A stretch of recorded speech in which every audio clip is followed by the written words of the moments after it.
Chapter 8. The Revelation of Secrets. That man has taken a new life departure, who has once attained an instant of full sensational consciousness of the beating upon his system of those potent waves from the ocean of divine vitality, unto whose action his personality responds with the perception that its beloved inseparably pervades it, mankind, in one such member of itself, has taken a new departure.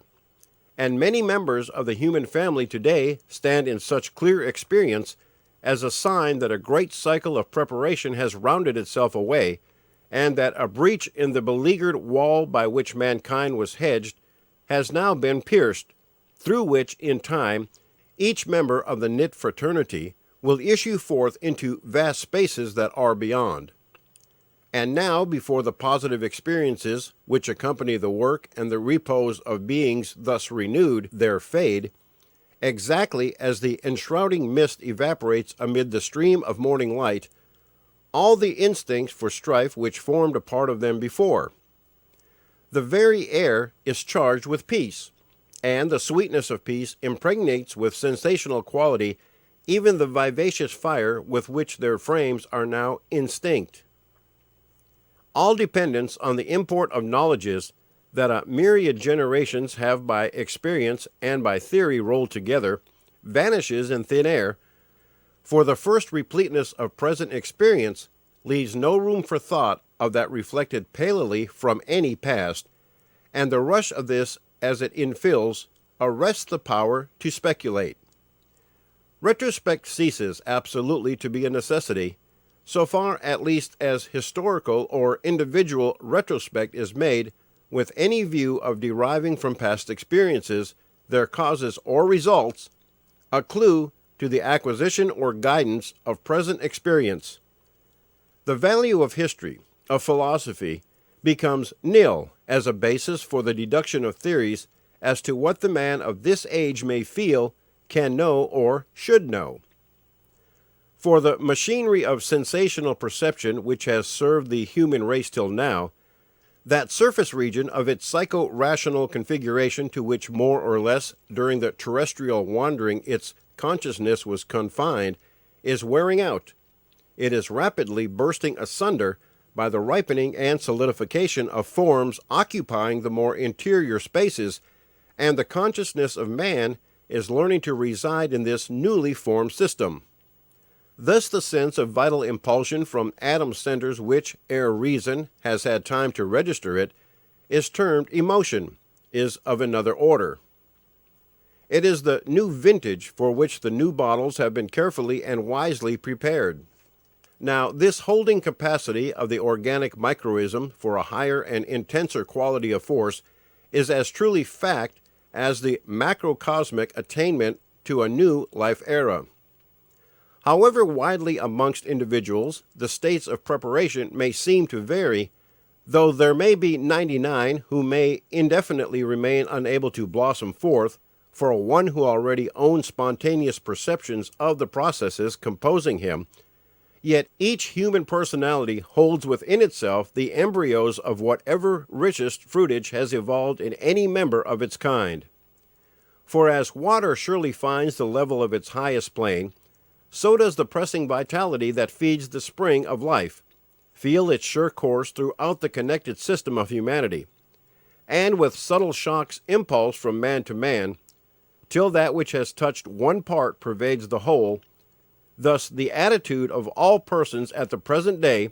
did they possess the deeper insight which would guide them, would be, in respect to the knowledges derived from the past history of mankind, identical. Since all men are in reality undergoing the same process of change into a higher organization of spirit and of mind, though comparatively few has as yet begun to understand it, this attitude should cease to be one of supplication to the past for its indications of attainable results, and should be, rather, a positive attitude of critical analysis. For there is one thing alone that the wise man may learn in the past, that is, how and why the prestige of its modest attainments in morality and science clings about the generation of the hour, and he should learn this that he may help that generation to be emancipated from its fetters. Moreover, who will test experimentally whether or not this is the line of wisdom, and will acquire the necessary power to close, even for a while, every avenue to his sympathies that the claims of history, philosophy, religion, sociology, and every higher or lower science, besides every claim that country, friendship, or self-love has established upon him, and will seek to discern in himself that evolution of a different order of emotion which is being described, will become clearly aware that he is the seat of interdependent emotions, perceptions, and sensations, whose quality immeasurably transcends in depth, clearness, and intensity any of those whose action in the bygone humanity have been the spring of its desires and of its energies. The man of today has only to feel as a pure moral freedom will let him feel, to know as it will make him know, and to do as it will compel him to do, in order to be certain that the force for which he has become the machinery is a force which heretofore played partially and fitfully among the weaker organisms of his undeveloped race. In the heat and light with which this great power of morality takes possession of him, from his essence to his outpouring, he cannot fail to recognize the fullness of all that which of old darted forth in thin and distant jets, through the teachers and the reformers, the poets and the seers, the leaders and the martyrs of previous ages, and that which in later generations has raised, with the uneasy pressure of a hidden leaven, the very masses of human society into an ever keener consciousness of the imperfections of earthly existence. It is the immeasurable distance at which the quality of the present experience sets them from the fullest and deepest and highest of the past that asserts incontrovertibly to those who pass hourly through them that they have become independent of the conditions of a previous order of things. Nothing perhaps strikes them so much as this sense of independence. From its novelty, and from the instinctive comparison which it generates in the mind between the present and earlier vital sensations, it strikes them more at first than the wonder of the new intensity of the present experiences themselves. These greater powers of nature which advance now upon the field of human life advance with so much mildness in their force that it gives man time to apprehend gradually that they have taken possession of him. But he apprehends it surely, for he discovers, as time goes on, that it has flowed into his bosom with hope where there was despair, delight where there was grief, fullness where there was loss. Neither is the cause of this vast difference between the living, which is the high possibility of our time, and the life of former times, a hidden mystery. The secret of the world's distress remained a secret still. No man could bear to know it. The key to all the joy that bursts upon the planet's newborn cycle is placed in every hand. It is the sensational reunion, even to the outer degrees of corporeality, of the parts of the biune personality. The heart love, the desire of human beings, draws positively and actually near to each man and woman, near as no one will dare to believe or to apprehend until they have known it. Yet it must be told in order that the feeble telling may, perchance, incite the faith in a possibility which opens unto all the gates of the realized ideal. Therefore, the attempt must perforce be made to describe that which, properly speaking, is indescribable, on account of the absence of terms which fit things felt, and heard, and seen, and perceived by virtue of the hyperdevelopment of faculty, so different from the stage of faculty development experienced by man till now, that existing language is almost useless as a sign for it. That must be asserted which, although practically indescribable, is not less practically attainable knowledge for every living being, that the clear presence and companionship of the sympneuma, the inservable other self, presses gently upon the increasing consciousness of all willing individuals, varying in the method of its impression according to those constitutional variations among people by which it selects in each of the faculty readiest for acute development. training at first in one the aptitude to see, by growth of finer tissue in the nerves of vision, the increasing substances of its rare and delicate organism, playing in another upon the hidden lines of form within the coarser filaments that take up sound, until the ether motions from its finer speech are accurately distinct, using in others the more subtle powers within the touch to let its substance first be felt,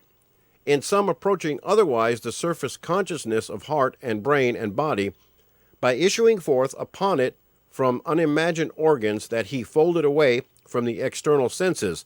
filling the regions of the inner man, and which now wake to unexpected life as they become the highways of deep-stored and holy energies and joys, but coming in whatever way, wherever it comes, to each man as that sweet, perfect possession of the one being perfectly beloved, of the whole friend that fills the bosom's whole, of the sure joy that makes forever sure the right to open unto joy, as the balmy justification of all those strong but sad aspirings after a human nature more divinely modeled and inspired than we inherit, as the full revelation repeated hour by hour and day by day and year by year, and charging every sense of soul and body with palpitating knowledge of it, that man as man has come to that juncture in his growth history where he meets in normal and natural and necessary consciousness a race of human personages who dwell like him about the spaces around his planet, who are tied like him by the action of God's love to the duties that its progression claims, who by their organic relation to human life upon it, hold in their pure bosoms a supreme devotion to its every need, who are and have always been the immediate fountains through which men have sipped their scattered drops of high beliefs and trusts and insights from the hidden and boundless waters of true life. This reunion of the Sympneumata marks the new era of the world. The position of man by this is a changed one in relation to the divine holiness. What has seemed the last gasp of expiring spirituality in man, the last breath that has gone up at this day out of the lacerated souls, prone under the weight of despair of good, and the ice of intellectual denial of human truth, has drawn down from heaven an answer greater than the demand. It has brought unto man more than that of which he knew the need, for there comes now, endowing man with capacity of dual receptiveness, the dual life quality from on high. It is not possible to say which thing seems the more marvelous to man in this change, that he knows God as different, or that he himself is different while he knows, that the rush to him of heat and power and universal love is instinct with the rich tremors of a subtle interaction, or that he finds beside him, and throughout him, a presence whose twin particles take up with his the interactive motion of these forces. He asked, if he asked anything, if he had pain enough to escape the creeping paralysis that invades men's spirits in these days, for a little sense of God, that he might not remain in the presence of grief and death so all alone. And there comes not only the God of senses and of spirits, as mighty arms thrown all around his loneliness,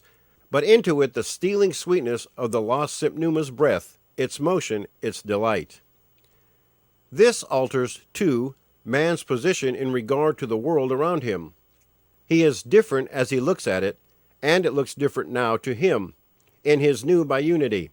in the unwanted conviction of power that comes upon him with the filling of these vague spaces throughout his personality.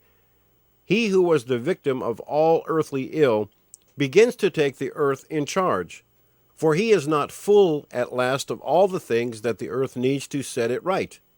What imports this overabundance of moral, intellectual, and corporal vigor with which he radiates, except that it demands its distribution among the organic forms of men and creatures and things that have less of it? He perceives, indeed, that he should know all that can be known about this earth, that no jotted record of man's history should elude his attention, that he should master, in the measure of his faculties, an understanding of the processes and results of human study in thought and art and science. He cannot now be too many-sided, too deep, or too versatile in his acquiescence and his sympathy with men and their attainments. Profoundly withdrawn into interior regions within himself, where he touches an interior universe that connects itself throughout deep nature, and where he seeks and receives the inflow whose vitalizing experience is all his nature asks, he puts forth unceasingly into extremist action, in every field of human usefulness and pleasure, the effluxes of his overcharged organism, and he requires these knowledges of the intricate conditions to which human society has attained, that he may judge in what manner to distribute his new powers. In direct ratio with the calm passiveness of his deep nature, and its sacred mystery to indwelling forces, is the keen activeness of his external nature, with its new solution of every riddle to the surrounding world. He wrests now from that world its would-be explanations of itself. He tears from that which was occult the wrappages which constituted its fascination, and shows with reverent finger among the tender forms that coarse science with her scalpel thinks she has laid bare, where graceful lineaments conceal the verities of fuller life. While for himself he needs not the past, more than at noon we need the flicker of a lamp, he seizes hold of it to drag it into the high light of his clear present mentality. He will gaze keenly into every thread that it has woven about the imagination of his contemporaries, that he may assist them to be disentangled into freedom and compel these binding forces, whose thraldom they inherit, to serve them in the new race that is before them. He who desires no power but that of participating in the divine intention of the hour finds that in all knowledge there is power to serve, succor, and release, and seeks for this end, as a unit of vast fraternity, what for private ends of service or of pleasure has become valueless. All objects of contemplation now acquire a new relief and distinctness, for each one who looks at them has knowledge that he does it as from a double point of view. He who was before a man can no longer dissever from himself the constant recollection that he has now woman-man, that those processes in him which were purely mental have become invariably emotional mental, that the intellectual organs of his powers are now fed perennially from inner chambers within its breast, where love dictates as from its throne. She who was only woman, too, becoming now man-woman, marks the vast change, as around the mighty sea of inward feeling, that she could neither govern nor compress, there builds itself a compassing of strength, and she at last possesses a basis fixed and steady, on which she makes a leverage point to raise up every ardor that shoots through her to the level of its servants. The dual eye that now looks forth upon the world sees more than was seen of old, as with a double focus, seeing further round the forms of things, till their true shapes detach themselves more honestly from one another. The partial insight to hidden essences, which its fragment of femininity gave formerly to every greater man, now blossoming into the full Sympneuma's womanhood, completes in every man his organization for power. That flying vision of constructive strength, at which every woman with marked characteristics has been fain to clutch in spasms, now gathers itself together in a building of solid particles in which she stores the substance of her restless energies, resting at last within, because the masculine protection of the Sympneuma's presence guards and covers her. Thus, man and woman change today, and find at this 11th hour in the earth's day their lost completeness. But as the story of woman upon earth has been different from the beginning to that of man, so this change, though it brings to each as much of the fullness of humanity's nature as the earth children can embody, is a different change in the two cases, and in respect of her position in the sociology of the future, a greater change for her. The vague and mighty writer who remarked of late that if the last century solved the question of the man, the present one must solve the question of the woman, scarcely imagine how literally, nor in what manner, this truth is demonstrating itself. The enigma of woman is indeed being solved by a miracle more wonderful than that which solves the enigma of man, in that the question of woman was never asked till modern times. It is hardly asked before it is answered. Scarcely a generation has gone by since woman as a mass woke out of her long slumber from direct agency in the social growth and began to seek out those effects of which she might become the cause. And if the period of her isolated and defiant effort has been long enough for many heirs, if she has already learnt to view and act unwisely, partially and coldly, the period for this display of her undirected power is proving wonderfully short. More tightly than by the resistance of her phantom enemy, man, the bit tightens upon her by her own organic absence of resistant power, where she will act alone, by her destructive inability to regulate social relations, where she will act with man to coerce them, and the ghastly results in hearts and homes of the women's rights movement are barely established before the true nature of the instinct from which it sprang begins to unfold its beauty and the peace of its sweet power. The recovery by woman of her real marriage state will now excuse, correct, emancipate, and transfigure her.